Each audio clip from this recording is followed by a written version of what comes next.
ជាស្នេហាជួបគ្នាដំបងជានាងដតៃតែហាក់ដូចវាសនាតាំងតែងchờឲ្យបានជាគូ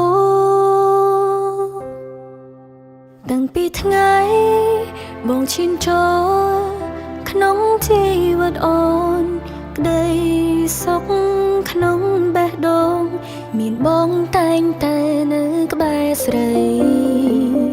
តួស្នេហាយើងសាមញ្ញធម្មតា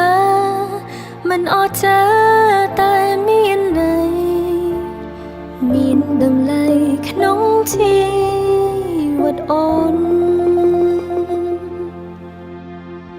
យើងធ្លាប់សន្យាសម្រេចបំណងប្រាថ្នាដែលធ្លាប់សញ្ចារួមគ្នា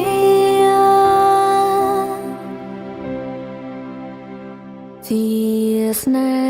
ហាសាមញ្ញធម្មតាជាស្នេហ៍ដែលអូនប្រាថ្នាស្នេហាបងផ្ដល់ឲ្យស្រី